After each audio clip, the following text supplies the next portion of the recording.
सर्वेभ्यः स्वागतम्।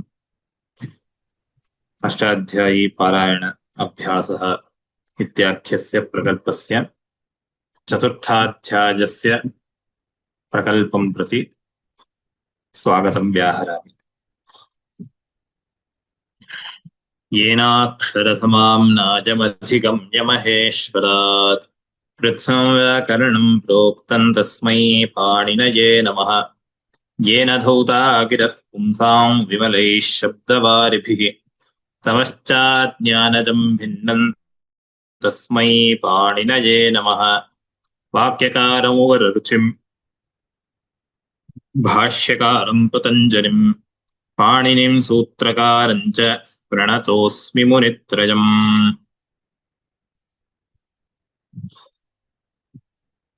स्नेहा अस्ति वा? अद्य आदौ तत्र पारायणाभ्यासं कुर्मः। फर्स्ट विल डू द पारायणाभ्यास. So those who are interested can raise your hand. अद्य शततः एव अभ्यासं कुर्मः। शततः न, अशीतितः, एकाशीतितः।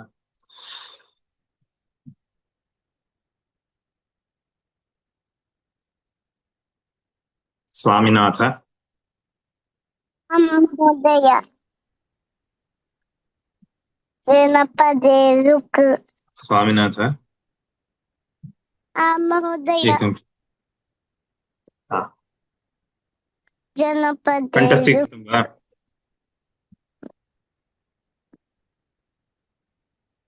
मेमोरैस् पण्णिरुक्कैया? आम् वदतु।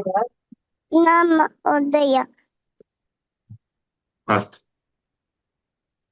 महोदय वदतु। जनपदे लुक् जनपदे रुक जनपदे रुक भवानेव वदति वा? आम् నువ్వే చెప్తావా ఏం చెప్పించమంటావా? మహోదయ చెప్పించండి. అదే చెప్పు. నేను చెప్పించాలా? మహోదయ I will recite after you, మహోదయ.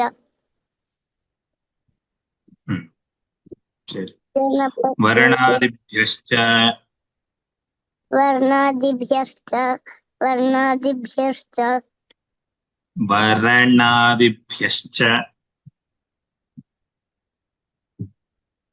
చెప్పు. वर्णादिभ्यश्च వర్ణ లేదు అక్కడ. వర్ణాదిభ్యశ్చ वर्णादिभ्यश्च శర్కరాయావా शर्करायावा ठक् छौ च ठक् चौ च ठक् छौ छौ అక్కడ మహాప్రాణం ఉంది. ठक् छौ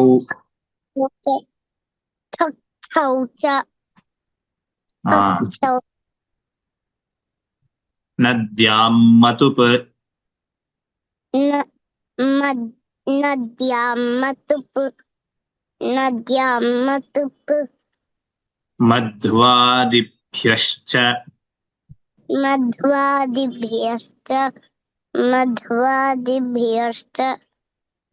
कुमुदनड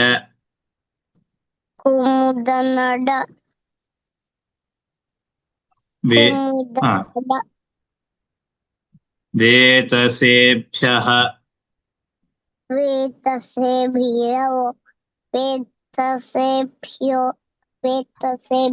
मतुप् పర్వాలేదు.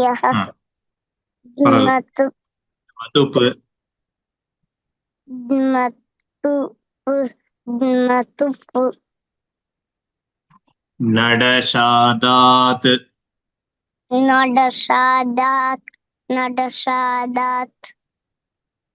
ड्वलच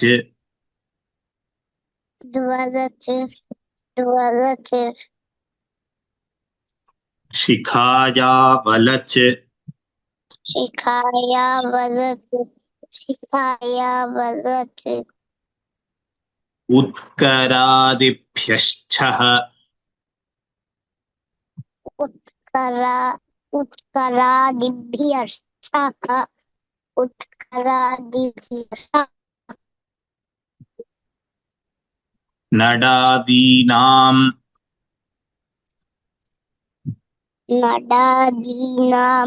नडादीनां कुक् च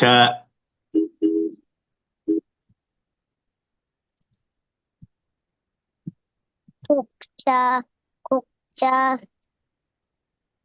शेषे शेषे शेषे राष्ट्रावार राष्ट्रवार राष्ट्रवार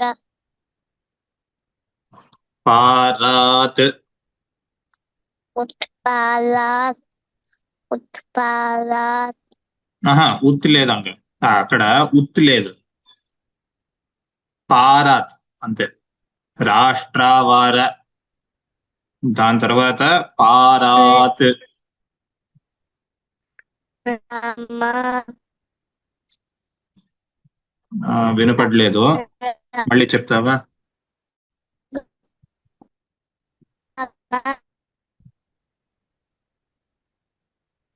నీ వాయిస్ కొంచెం ఇది బ్రేక్ అవుతుంది అనువదతు గ్రామం గ్రామ లేదు లేదు పారాత్ పారాత్ పారాత్ పారాత్ ఘఖౌ తథౌ తథౌ గ్రామాత్ గ్రామాత్ గ్రామాత్ యఖఞౌ యతనం యతనం కత్ర్యాదిభ్యః కథ్యాదిభ్యః కథ్యాదిభ్యః ఢకఞ్ ఢకన్య ఢకన్య కులకుక్షి కులకుక్షి కులకుక్షి గ్రీవాభ్యః గ్రీవాభ్యః గ్రీవాభ్యః శ్వాస్యలంకారేషు శ్వాస్యలంకారేషు శ్వాస్యలంకారేషు నద్యాదిభ్యోఢక్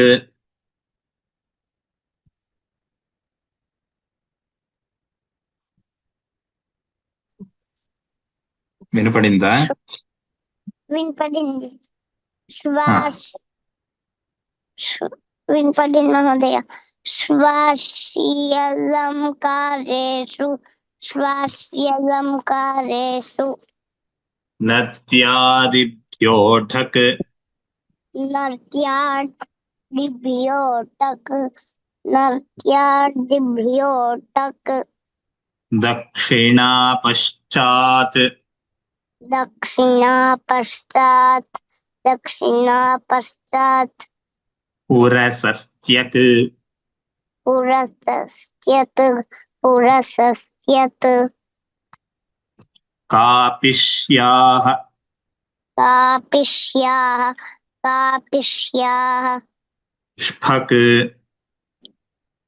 తక్ తక్ రంకోరమనుష్యే రంకోరమనుష్యే రంకోరమనుష్యే అణంచ చెప్పినావా కిం మహోదయ అంచ అంచ అంచ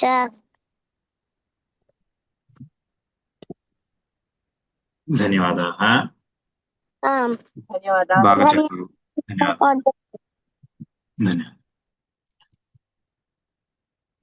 సుబ్బరాव महोदय नमस्कार महोदय नमस्कारः। जुप्रागपागुदप्रतीचो यतो कंतायाष्टको वर्णौ वुको अव्ययात्यपो ऐषमोह्यश्वसोऽन्यतरस्याम् तीररूप्योत्तरपदाद्दंयौ दिक्पूर्वपदादासंज्ञायां यः मदेभ्यो स्क्रीन ओके सर उदीच्य ग्रामाच्च बहवचोन्तो दात्तात् प्रस्तोत्तरपद पदपरध्यादिकोपदाद्दन् कण्वादिभ्यो गोत्रे इयश्च नाद्य च प्राच्य भरतेषु वृद्धाच्चः भवतष्ठक्षसौ पुनः भवतष्ठक्षसौ चषौ च सौ च अपि महाप्राणः। यस सर भवतष्ठक्षसौ उभयमपि महाप्राणः। भवतष्ठक्षसौ काश्यादिव्यष्टै इटौ वाहीकग्रामेभ्यश्च विभाषो शीरनेषु ऊर्ध्वे शेटै वृद्धात् प्राचां धन्वयोपदाद्धाद्वी। धन्यवादः। धन्यवाद महोदय। नमस्कार। नमस्कारः। चित्रा श्रीकांत। नमस्कारः महोदय। नमस्कारः। 121 तः किल महोदय? 121 धन्वयोपधाद् प्रस्थपुरवहान्ताच्च रोपधेतोः प्राचां जनपदतदवद्योश्च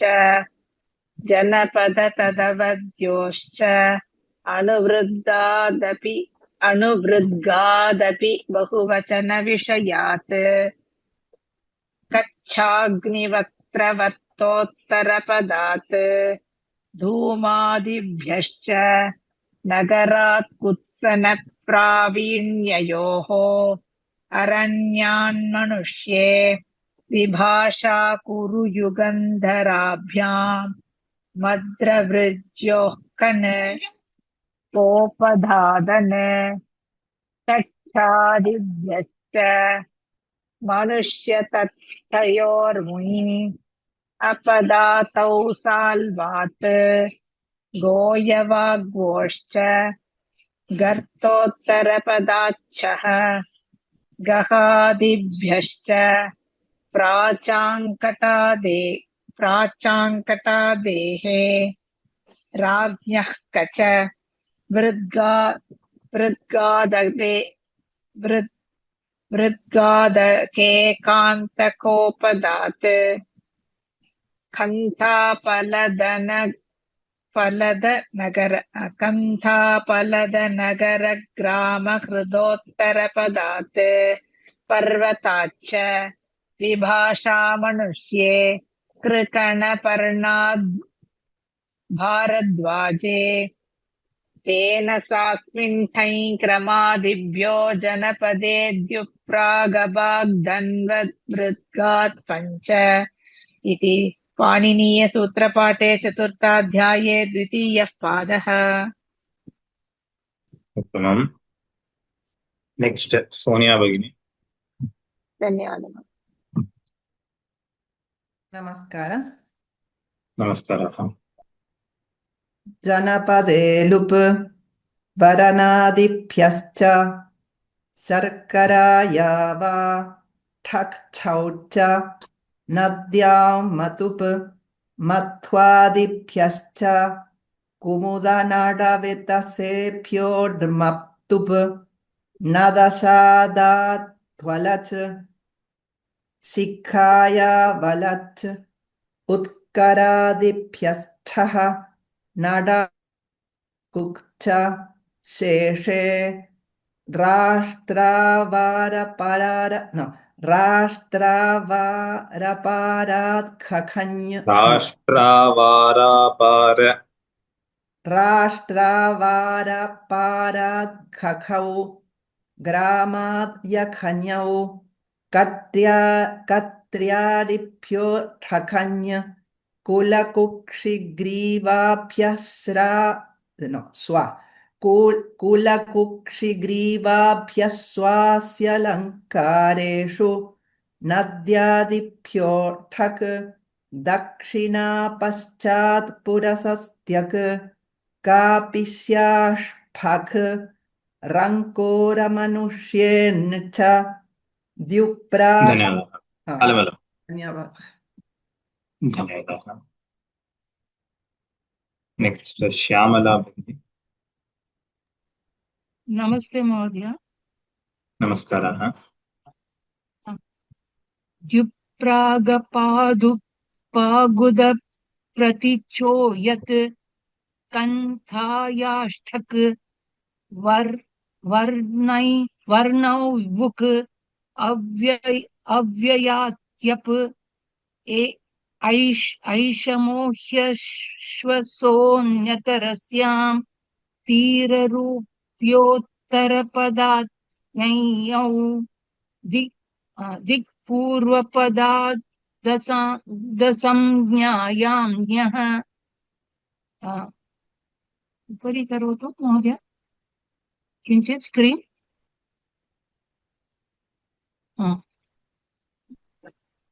दिक्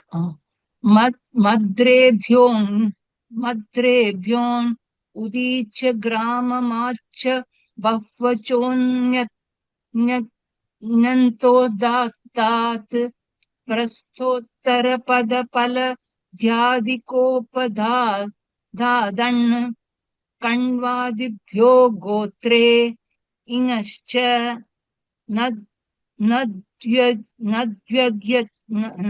नद्व्यच प्राच्य भरतेषु वृद्धाच्छः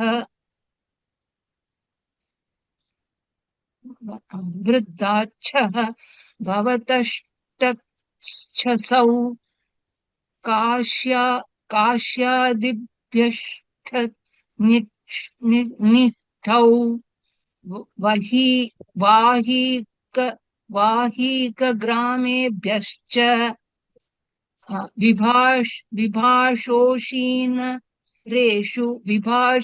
विभाषोषीनरेषु ओर्देशेष्ठन् वृद्धात् प्राचां धन्वयोपधाव्युन् प्रस्थपुरवाहान्ताच्च रोपधेतोः प्राचां जनपद तदवद्योश्च धन्यवादः धन्यवादः धन्यवादः सम्पूर्णं भगिनि नमस्कारः महोदय। आवृद्धादपि बहुवचन विषयात् अस्तु कक्षाग्नि वक्त्रवर्तोत्तरपदात् उत्तरपदात् धूमादिभ्यश्च नगरात् कुत्सन प्रावीण्ययोः अरण्यान् मनुष्ये विभाषा कुरु युगगन्धराभ्यां मद्रवृज्योः खन क्षम्यता अग्रे महोदय स्क्रीन् महोदय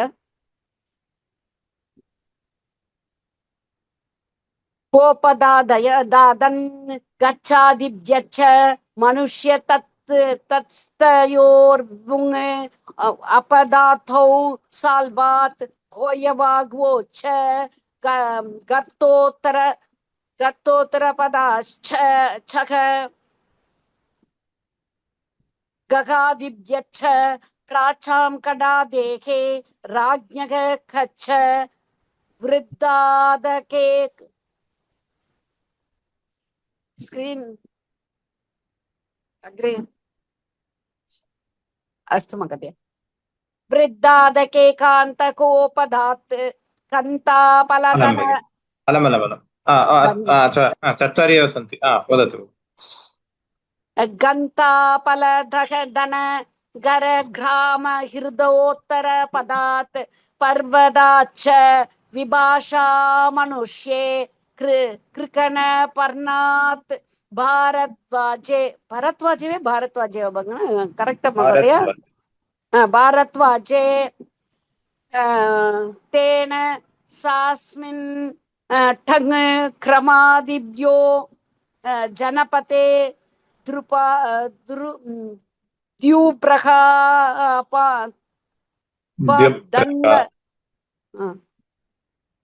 महोदय द्युप्रागभाग् दन्व वृद्धात् पञ्च इति पाणिनीय सूत्रपाठे चतुर्थाध्याये द्वितीयपादः धन्यवादः महोदय धन्यवादः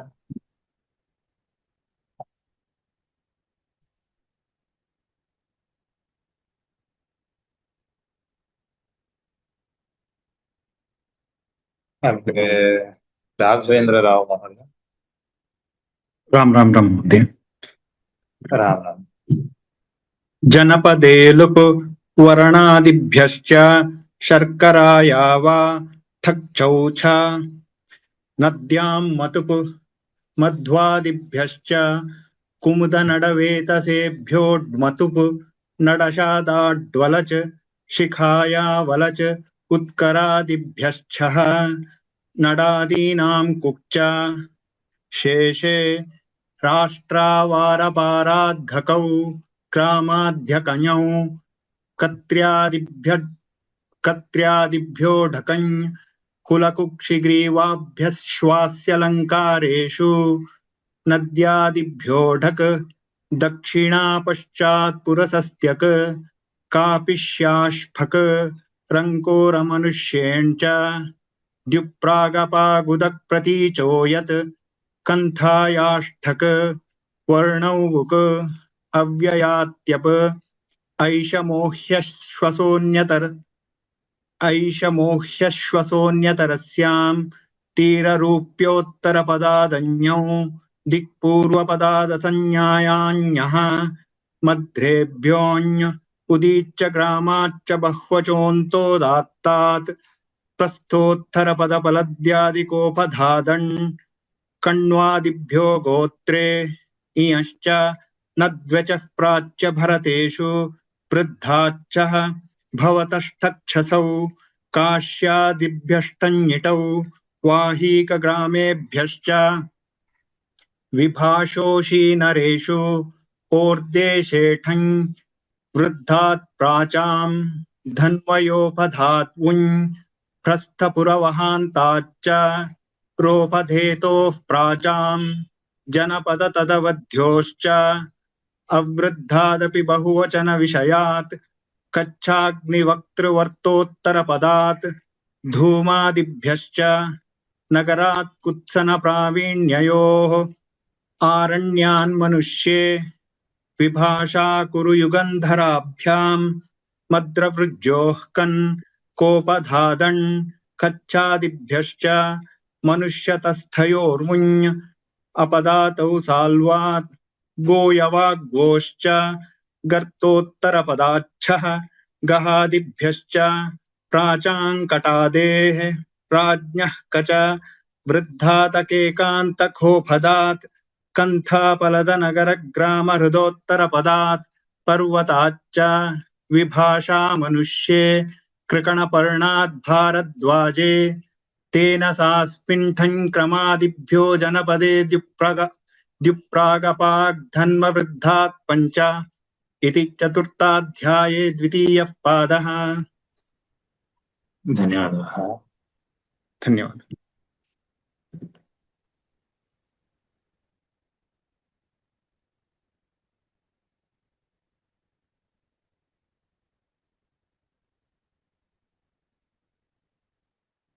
रामकृष्ण महोदय।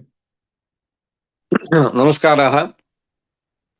जनपदे लुप् वारणादिभ्यश्च शर्करायावा ठक्षौ च नद्यां मतुप् मध्वादिभ्यश्च कुमुदनडवेतसेभ्यो ड्मतुप्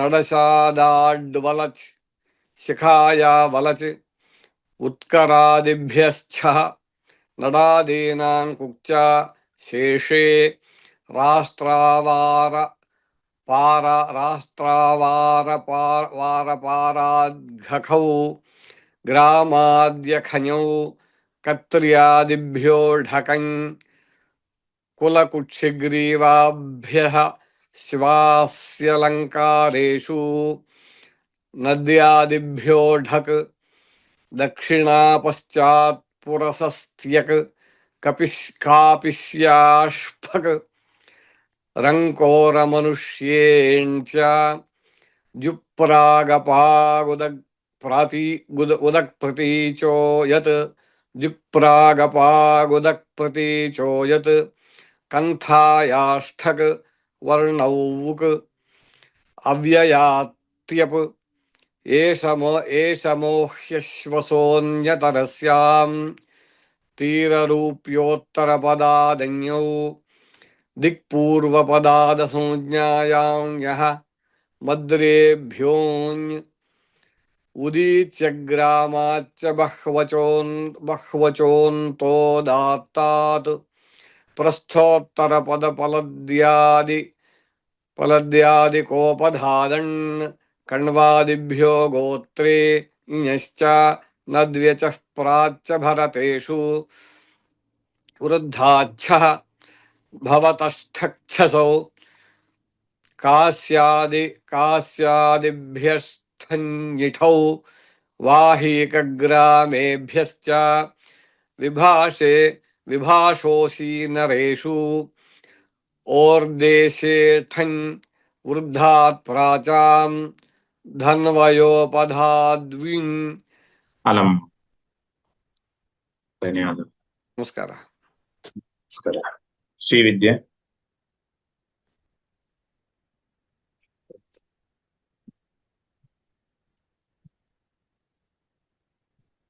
श्रीविद्या अस्ति वा? Here, can I chant from 81? How many have you memorized? I've at least memorized up to 100. 100. Okay, then wait. I will ask someone else to chant from 121. I will come back to you. Bhavani will.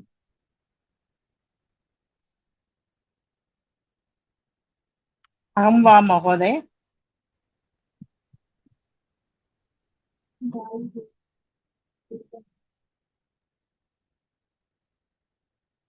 Bhavani भगिनी अस्ति वा? अहं किल भवानी सुब्रह्मण्यन्। आमाम्। धन्यवादः। हरि ओम्।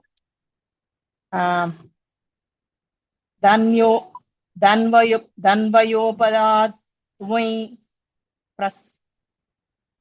प्रस्थपुरवहान्ताश्च रोपदेतोः प्राचां जनपददवद्योश्च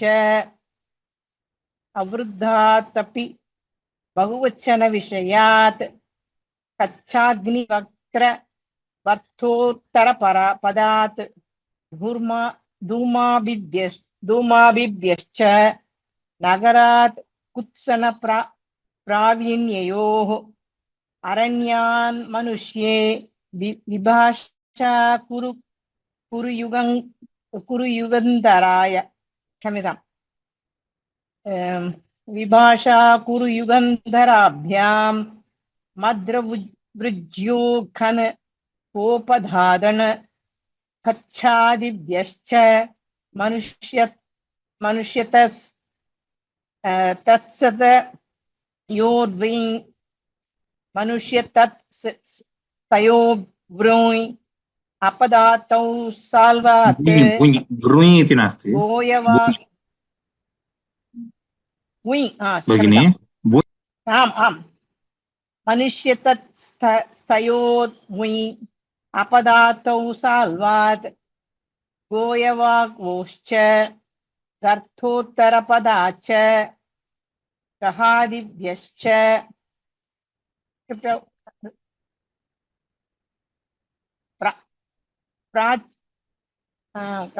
प्राचोकटादे क्षम्यताम् प्राचां कडादेः राज्ञकश्च वृद्धान्तकेकान्तकोपदात् कन्तापलदहन कन्तापलद भगिनी आं महोदय वृद्धादकेकान्तकोपधात् वृद्धान्तकेकान्तकोपदात् कन्तापलदन You are telling something differently. पुनः वदतु.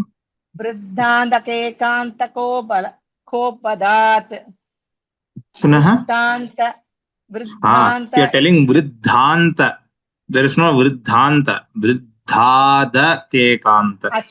अस्तु अस्तु अत्र नकारस्य न आवश्यकं वृद्धादकेकान्तकोपदात् कन्थापलदन पलद नगर ग्राम हृदोत्तरपदात् पर्वताच्च विभाषा मनुष्ये कृकण पर्णाद्भरद्वाजे तेन सास्मिन् टै क्रमादिभ्यो जनपते गुरुमप्रागपाक् क्षम्यतां गुप्रागपाक्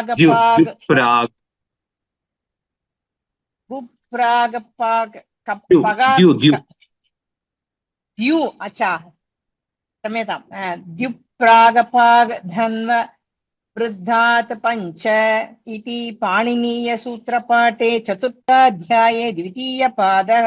धन्यवादः महोदय। धन्यवादः। पाणिनिसूत्रकारं च प्रणतोऽस्मि मुनित्रयम् अथ चतुर्थाध्याये द्वितीयः पादः। विहान अस्ति वा? आं सर् अस्मि। चतुर्थाध्याये द्वितीयः पादः। अथ पाणिनीयसूत्रपाठे चतुर्थाध्याये द्वितीयः पादः। अथ पाणिनीयसूत्रपाठे चतुर्थाध्याये द्वितीयः पादः। द्वितीयः पादः खलु? आं सर्।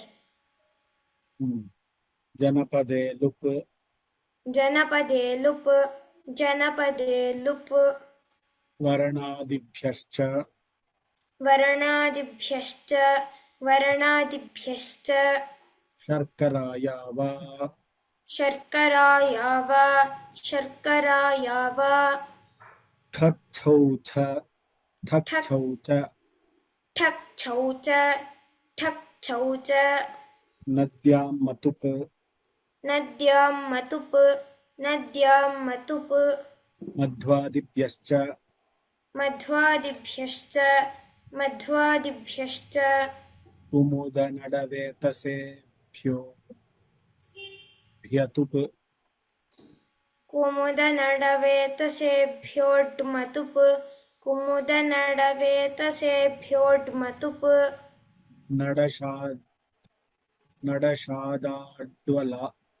नडशादाड्वलच्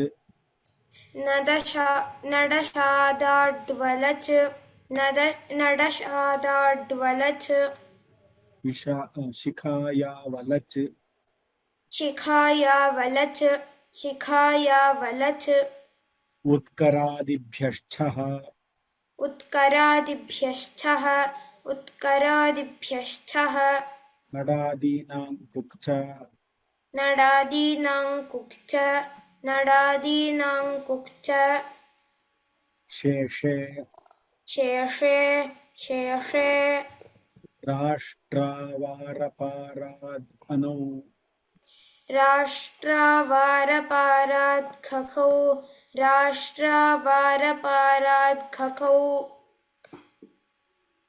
ग्रामाद्यखयौ ग्रामाद्यखयौ ग्रामाद्यखयौ कर्त्र्यादिभ्यो ढकै कत्र्यादिभ्यो ढकै कत्र्यादिभ्यो ढकै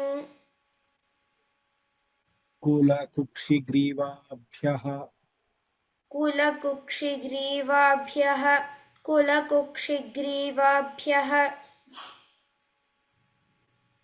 श्वास्यलङ्कारेषु श्वास्यलङ्कारेषु श्वास्यलङ्कारेषु नद्यादिभ्यो ढक् नद्यादिभ्यो ढक् नद्यादिभ्यो ढक्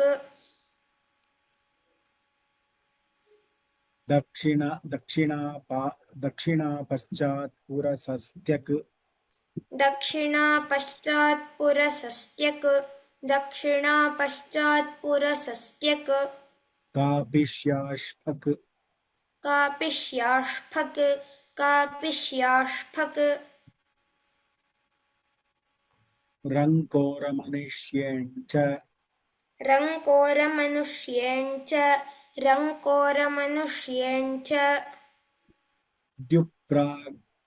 द्युप्रागपागुदप्रतीचो यत् द्युप्रागपागुदप्रतीचो यत् द्युप्रागपागुदप्रतीचो यत् कन्थायाष्ठक् कन्थायाष्ठक् कन्थायाष्ठक्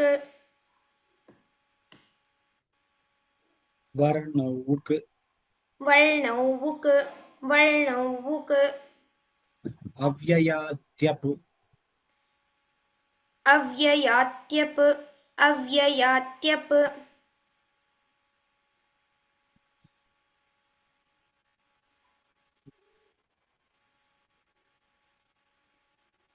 ऐषमो ह्यश्वसोऽन्यतरस्याम् ऐषमो ह्यश्वसोऽन्यतरस्याम् ऐषमो ह्यश्वसोऽन्यतरस्याम्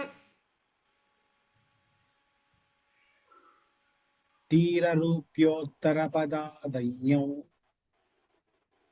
तीररूप्योत्तरपदादञ्ञौ तीररूप्योत्तरपदादञ्ञौ दिक्पूर्वपदादसंज्ञायाम्न्यः दिक्पूर्वपदादसंज्ञायाञः दिक्पूर्वपदादसंज्ञायाञः मद्रेभ्योऽयि मद्रेभ्योञ् मद्रेभ्योञ् उदीच्य ग्रामाच्च बह्वचोऽन्तोदात्तात् उदीच्य ग्रामाच्च बह्वचोऽन्तोदात्तात् उदीच्य ग्रामाच्च बह्वचोऽन्तोदात्तात्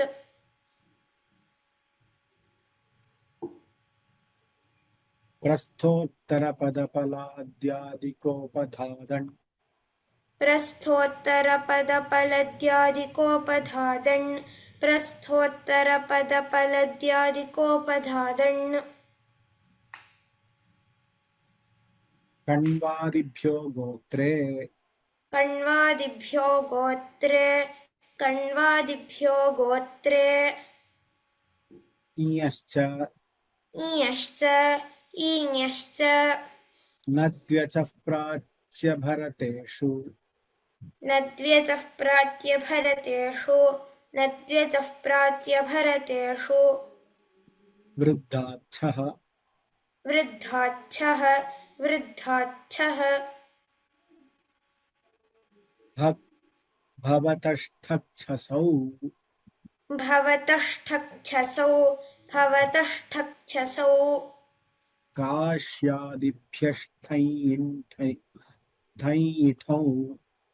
काश्यादिभ्यष्ठञ्यठौ काश्यादिभ्यष्ठञ्यठौ वाहीकग्रामेभ्यश्च वाहिकग्रामेभ्यश्च वाहिकग्रामेभ्यश्च विभाषोषि नरेषु विभाषोषि नरेषु विभाषोषि नरेषु ओर्देशे ठञ् ओर्देशेठञ् ओर्देशेठञ् वृद्धात् प्राचाम् वृद्धात् प्राचां वृद्धात् प्राचां धन्वयोपधाद्वि धन्वयोपधाद्वि धन्वयोपधाद्वि प्रस्थपुरवहान्ताच्च प्रस्थपुरवहान्ताच्च प्रस्थपुरवहान्ताच्च रोपधेतोः प्राचाम् रोपधेतोः प्राचां रोपधेतोः प्राचां जनपदतदवध्योश्च जनपदतदवध्योश्च जनपदतदवध्योश्च अवृद्धादपि बहुवचनविषयात् अवृद्धादपि बहुवचनविषयात् अवृद्धादपि बहुवचनविषयात् कच्छाग्निवक्त्रवर्तोत्तरपदात् कच्छाग्निवक्त्रवर्तोत्तरपदात् कच्छाग्निवक्त्रवर्तोत्तरपदात् धूमादिभ्यश्च धूमादिभ्यश्च धूमादिभ्यश्च नगरात् कुत्सनप्रावीण्ययोः नगरात् कुत्सनप्रावीण्ययोः नगरात् कुत्सनप्रावीण्ययोः अरण्यान्मनुष्ये अरण्यान्मनुष्ये अरण्यान्मनुष्ये विभाषा कुरुयुगन्धराभ्याम् विभाषा कुरुयुगन्धराभ्यां विभाषा कुरुयुगन्धराभ्यां मद्रवृज्योः कन् मद्रवृज्योः कन् मद्रवृज्योः कन् कोपधादन् कोपधादन् कोपधादन् कच्छादिभ्यश्च कच्छादिभ्यश्च कच्छादिभ्यश्च मनुष्यतत्स्थयो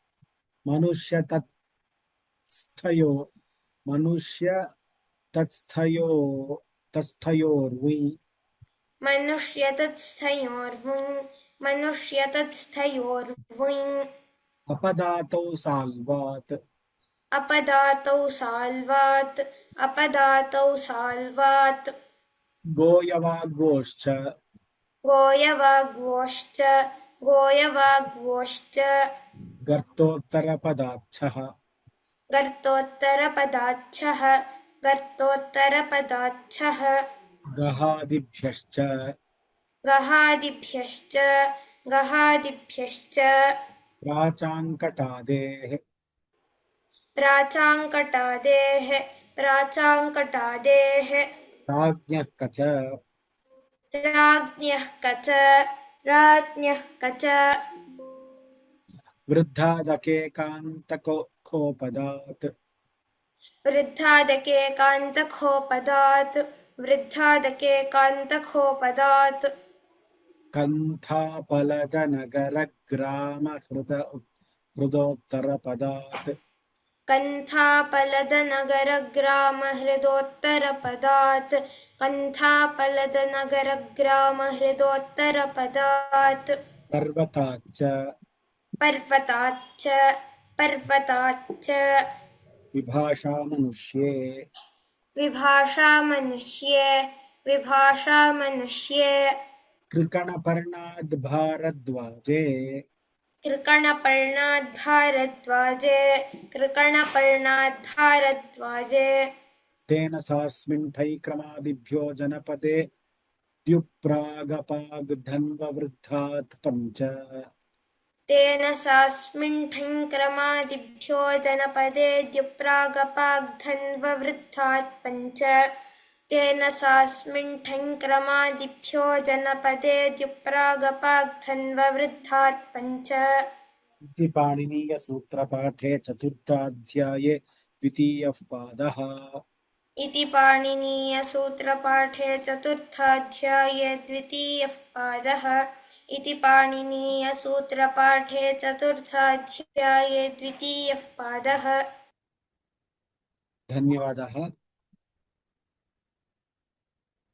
स्वस्ति प्रजाभ्यः परिपालयन्तां न्यायेन मार्गेण महीं महिषाः गोब्राह्मणेभ्यः शुभमस्तु नित्यं लोकाः समस्ताः सुखिनो भवन्तु।